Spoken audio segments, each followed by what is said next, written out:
Hello friends, today we are here to discuss assessment of for and as learning.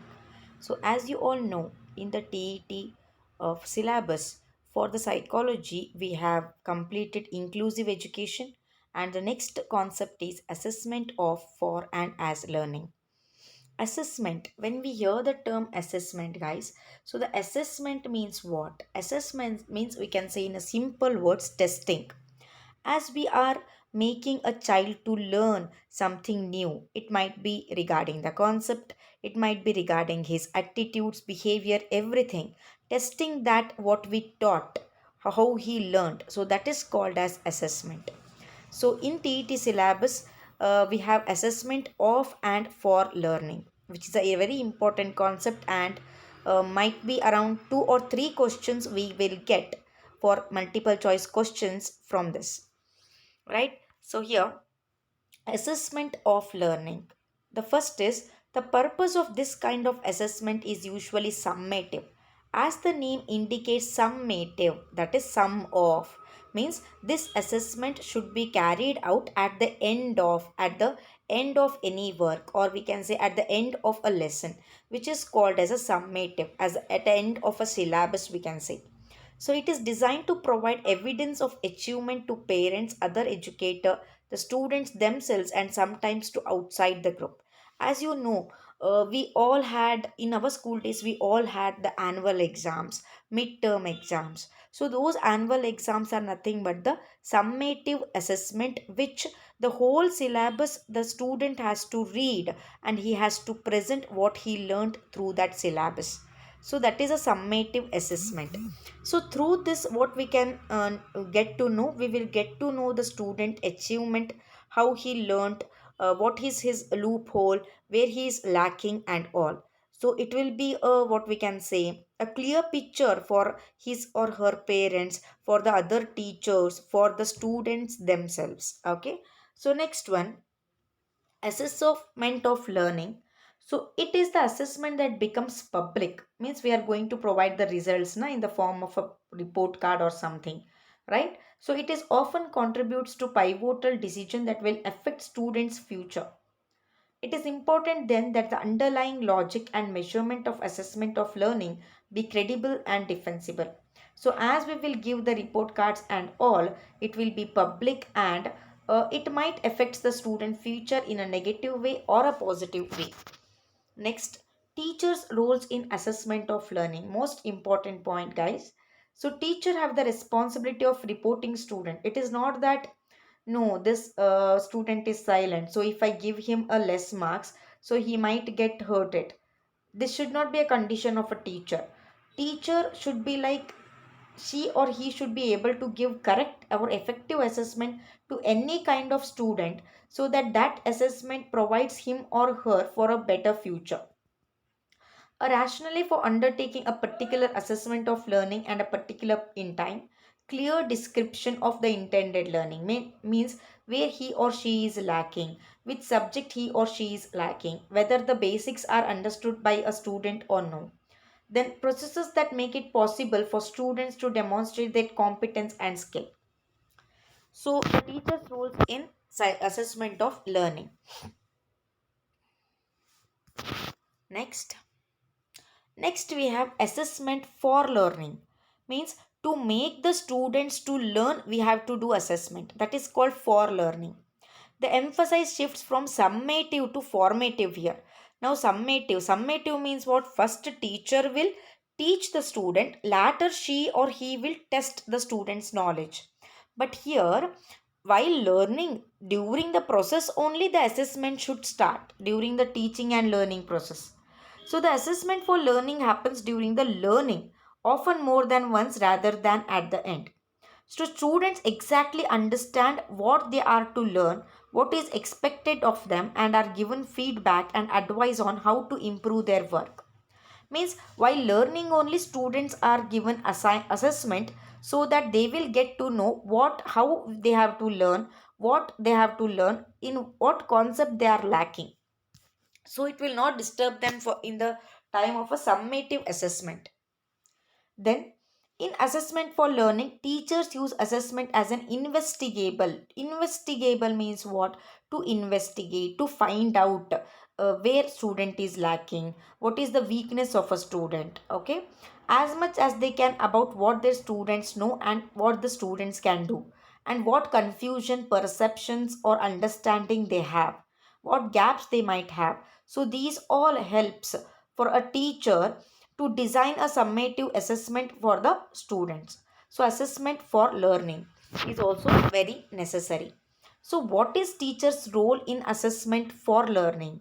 It occurs throughout the learning process, as the assessment has to be done during the teaching and learning process. So it occurs throughout the learning process and it is interactive with the teacher. First, the teacher has to identify particular learning needs of a student, whether a basics is lagging, whether the student is lazy, whether the medium of instruction is what we can say comfortable for a student or no. So this all we can understand only through the assessment for learning. Selecting and adapting materials and resources required for a student's needs. Creating differentiated teaching strategies. Some of the students will not follow with the lecture methods. Sometimes you have to follow the experimental or a demonstrative method, which makes the students to get what interest, and they will learn the concept in a very good manner, so that the assessment of such students will be good, right? So like that, the teaching strategies has to be changed and updated, providing immediate feedback and directions to the students. For example, we will consider class 10 periodic classification of elements. So in periodic classification of elements, priorly or the students must have the previous knowledge regarding the elements. What are elements? At least he or she should know at least 20 elements of the periodic table. Then only you can teach them the periodic classification. So before starting the concept, if you do assessment regarding the elements, if you do the assessment regarding the atomic number and atomic mass number, which they read or studied in ninth standard, you will get to know where the students are lacking, and you will give them a immediate feedback to prepare for the basics things. Then you can start the lesson. So this is the help, or this is the what we can say strategy for assessment for learning, we can say, right? So assessment for learning, teachers also use assessment for learning to enhance students motivation. See, if he or she become perfect with the 20 elements, so you can motivate them to learn all the elements in the periodic table, right? So when teachers commit to learning as the focus of assessment, they change the classroom culture. Okay, fine. So this is regarding assessment for learning. The next we have the very short concept, which is called assessment as learning. So assessment as learning, through this process students are able to learn about themselves, or we can say self learning, and become aware of how they learn, become mega cognitive. What do you mean by mega cognitive? Knowledge of one's own thought process, they will only understand the concept. So students reflect on their work on regular basis. Assessment as learning helps students to take more responsibility by themselves rather than depending on the teacher. So we might observe that if you do what we can say spoon feeding for the students of 8th and ninth, so they will be totally dependent on you for the 10th standard for the notes. If you make them to practice to prepare their own notes from 7th 8th standard, so they will become perfect to prepare their own notes in the 10th standard, right? So like that, in the learning process only, if we try to involve or include the assessment as a small steps, like elements we can say, or we can say the balancing of chemical equation.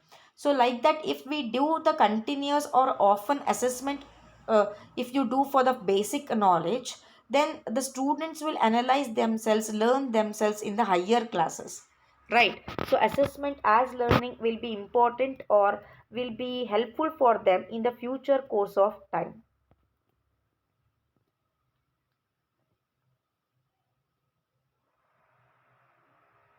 Okay, so here teachers' role in assessment of as learning are promoting. You should not just teach, or you should not take the lead. You should promote. You should allow them to learn.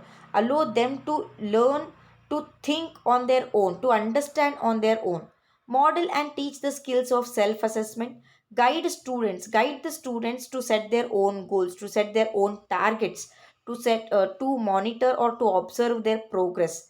And you should provide the examples or models of good practice by providing them the worksheets, or we can say the surprise tests and all. Work with students to develop clear criteria for good practice. Fine. So this is regarding the assessment. Here we should mainly concentrate on assessment of learning, assessment for learning, and we should mainly concentrate on the points of teachers' role in assessment for learning and of learning. So this is regarding the concept of assessment.